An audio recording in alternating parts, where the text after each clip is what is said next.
Olá, pessoal. Todo mundo está bem? Espero que sim, né? Na graça de Deus.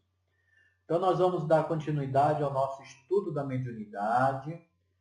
Nós já estamos agora, né? Já começamos, já é a segunda aula do programa 2, módulo 3. Esse módulo fala, no geral, da comunicabilidade dos espíritos, não é?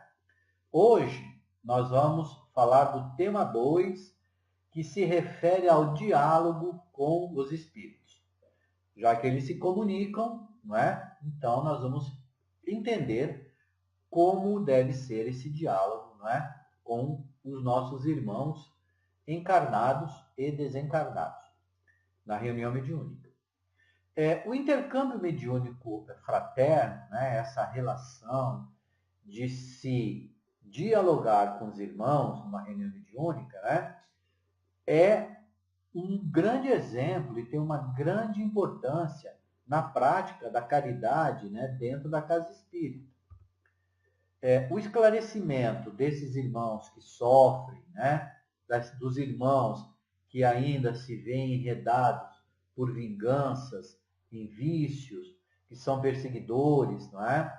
Que ainda destilam ódios, entre outros predicados, é a finalidade da reunião mediúnica, esclarecer esses irmãos.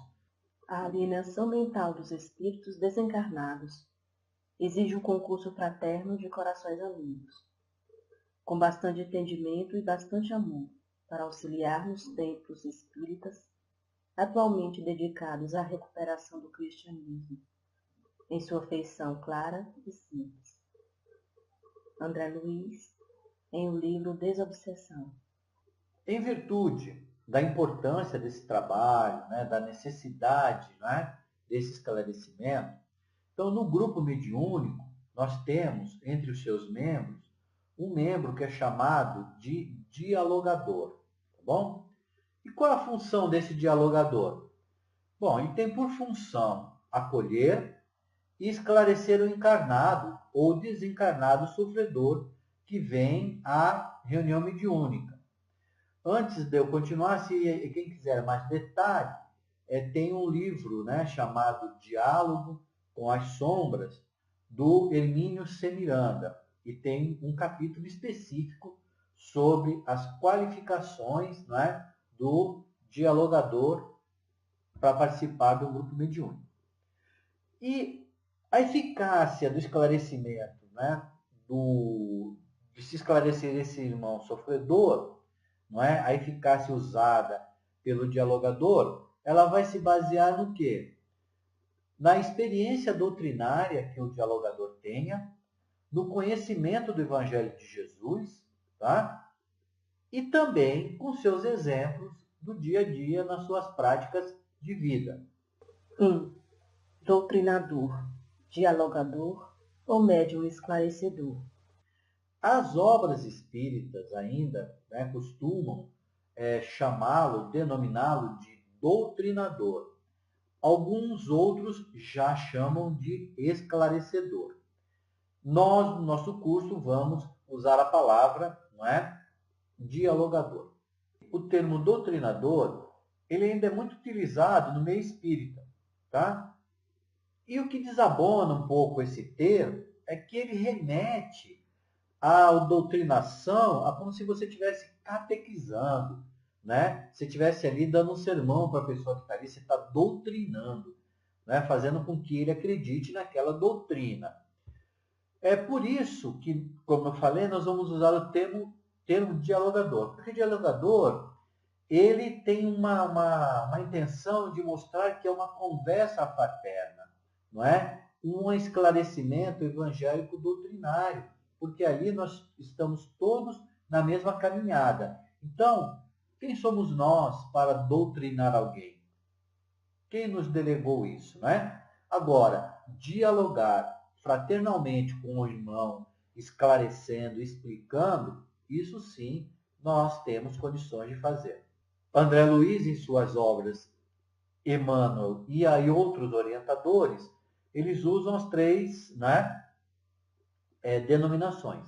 Por ora, doutrinador, dialogador ou mesmo médium esclarecedor. Na equipe em serviço, os médiuns esclarecedores, mantidos sob a condução e inspiração dos benfeitores espirituais, são os orientadores da enfermagem ou da assistência aos sofredores desencarnados. Constituídos pelo dirigente do grupo e seus assessores, são eles que os instrutores da vida maior utilizam em sentido direto para o ensinamento ou o socorro necessários. Naturalmente, que a esses companheiros compete um dos setores mais importantes da reunião. André Luiz, em um livro Obsessão. O dialogador, né? O trabalhador, o médium dialogador, que participa de reunião mediúnica, durante o seu trabalho e sua vivência, ele tem que buscar ir aperfeiçoando, não é? Através da prática, a sua mediunidade de intuição.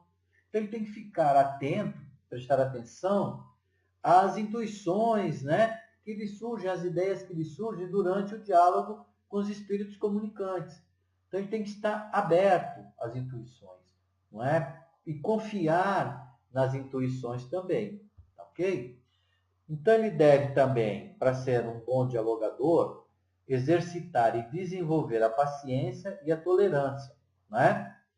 Porque essas virtudes elas vão acalmar e acolher os irmãos. Você não pode, durante um diálogo, né, estar ali com a intenção de debater com o irmão. Não é? Você não está ali para debater. Se ele falar palavras rudes para você, não é? E apontar alguns dos seus defeitos, e quem não os tem, você tem que ter paciência e tolerância, não é? E mostrar que nós estamos ali para conversarmos fraternalmente. O dialogador, ele deve também estudar a doutrina, não é? Ter um conhecimento muito sólido, não é? Da doutrina, para ele evitar equívocos durante o diálogo, durante a prática espírita, a prática mediúnica, tá? E ter certeza que sempre que ele está ali dialogando, ele está sendo orientado pelos benfeitores do grupo, não é? Pelos responsáveis pela reunião mediúnica.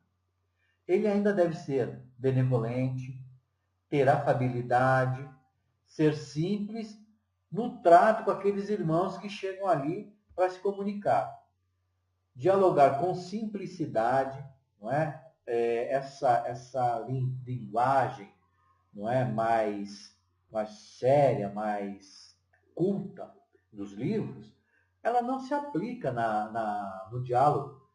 Porque às vezes vem um irmão ali, não é? Que é um irmão que não teve muito estudo, que veio da roça, e você não vai falar num tom, né, ilustríssimo irmão, não é isso, né? Você vai buscar falar com ele de um modo simples, fraterno, para que ele entenda e sinta, né, nas suas palavras, o seu sentimento, a sua vontade de ajudar fraternalmente. Tá? Então ele tem que conversar também não só com esses irmãos, mas com os irmãos rebeldes, não é? Aqueles que vêm buscar vingança, tem que conversar com fraternidade com todos. O dialogador, durante a passividade do médium, ele tem que observar qual o problema do espírito comunicante. E com isso ele vai envolvendo em vibrações harmônicas, tá? Para que o seu auxílio seja proveitoso. Durante a sua vida, o dialogador tem que se esforçar para combater suas imperfeições morais, não é? Fazer sua reforma íntima. Por quê? Porque o seu exemplo ele tem um efeito moral muito forte sobre aqueles irmãos com quem ele dialoga, não é? Então, o irmão, às vezes, ele também esteve ali a semana toda ligado ao dialogador, vendo o proceder do dialogador durante a semana. Então, se eu sou um mau exemplo de pai, um mau exemplo de marido, um mau exemplo de chefe, não é? Como eu posso chegar e querer ter moral para dialogar e falar do Evangelho de Jesus. Não é? É óbvio que o irmão que está ali, ele vai me cobrar isso. Ninguém precisa ser santo, mas tem que estar buscando a sua melhora, a sua reforma íntima. 2. Condições favoráveis de um bom diálogo com os espíritos. O que ajuda o dialogador, não é? O que favorece para que ele tenha um bom diálogo, não é? Segundo Allan Kardec, no livro O que é o Espiritismo, nós temos 3 motivos, né? Para que o irmão desencarnado se comunique. Então, quais são os motivos que eu, que estou desencarnado, ou mesmo encarnado, desdobrado, né, queira me comunicar?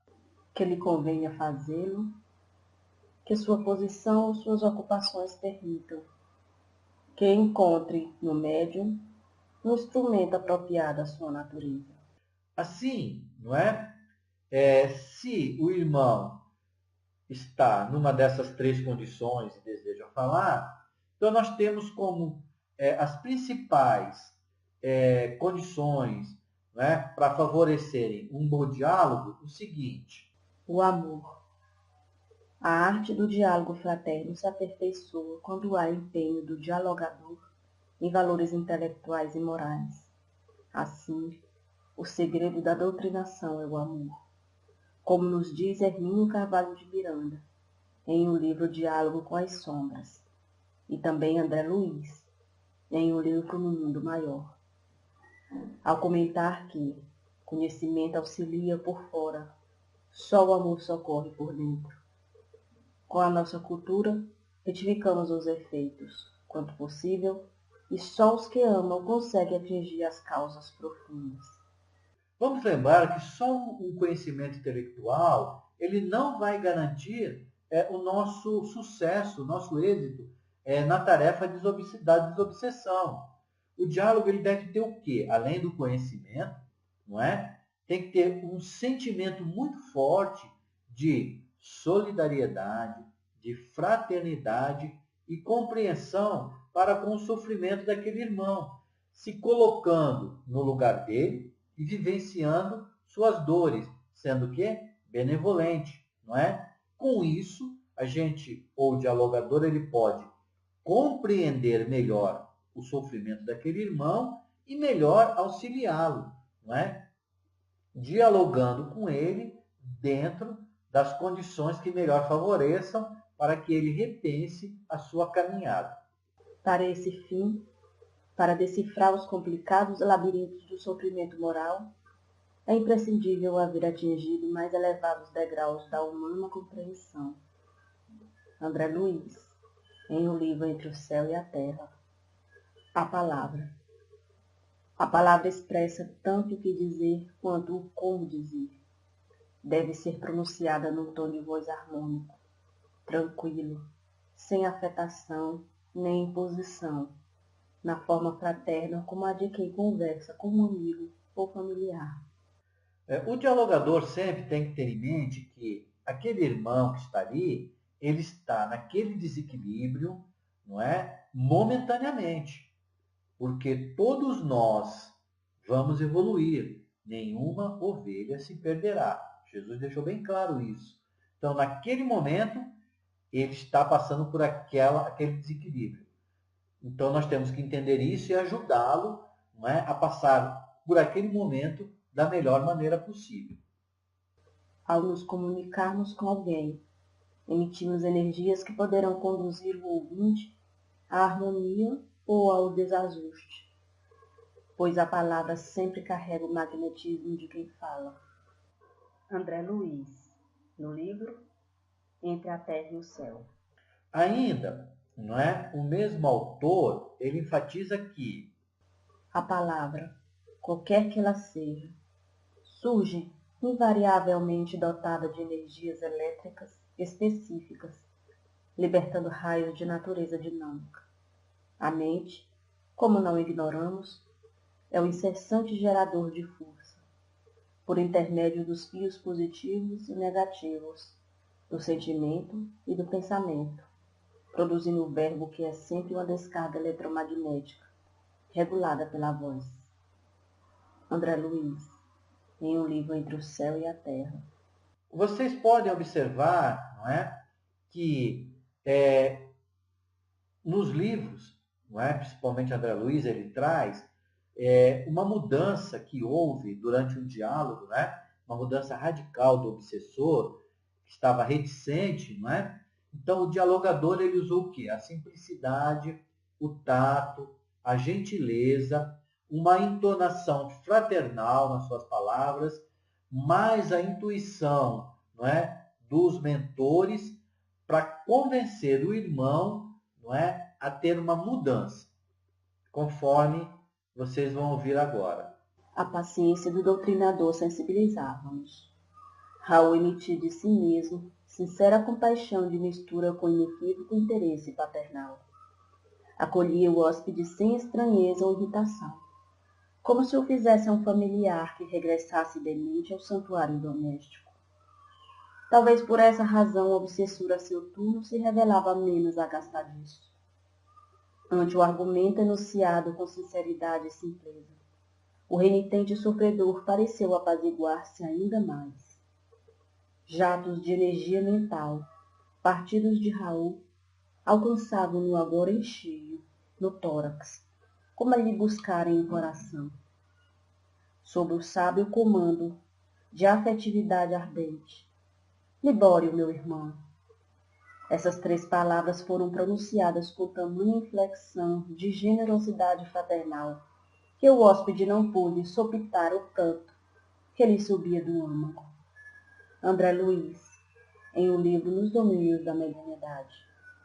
Entre os diversos sentimentos elevados que o dialogador deve desenvolver, não é, na sua caminhada, mostrando que a diferença entre doutrinar e evangelizar, não é, nós temos.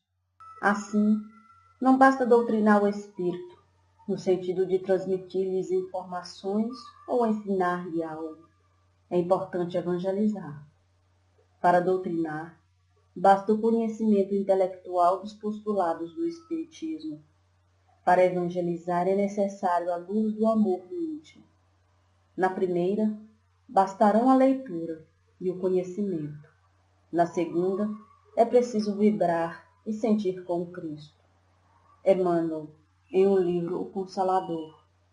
Então, aliados ao amor e à palavra, então só não basta a palavra, né, o conhecimento, mas tem que ter amor. Junto a esses dois, o dialogador ainda tem que a prece, o passe e as irradiações mentais. A prece e o passe são recursos valiosos de apoio ao diálogo com os espíritos, sobretudo quando se esgota qualquer tentativa de entendimento. Fornecem a necessária harmonia tanto ao manifestante portador de desequilíbrio quanto ao próprio médium, considerando que os trabalhadores da equipe espiritual recolhem também as forças mentais emitidas pelos participantes do grupo, inclusive as que fluem abundantes do médium. Durante a passividade, se o diálogo fraterno ali não está sendo produtivo, não é? O dialogador não está conseguindo mostrar ou conversar com o irmão, porque ele está muito reticente, é muito odioso, não é? Muito nervoso.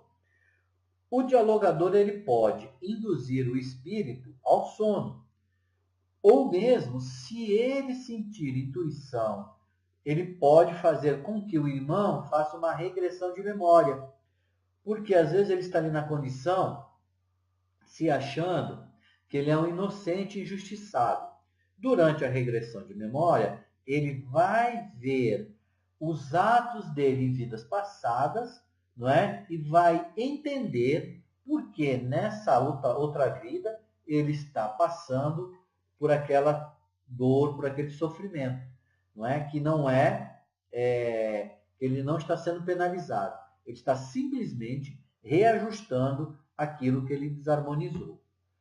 Esses processos, como eu falei, eles são sugeridos sempre pela intuição, através dos benfeitores espirituais responsáveis pela reunião.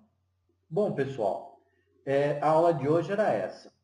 Nas próximas aulas, esse assunto ele vai ser novamente discutido, não é? Como deve se proceder o diálogo. O livro que eu falei, né, Diálogo com as Sombras, também traz muito sobre o dialogador, não é? E lembre-se sempre, sem caridade não há salvação.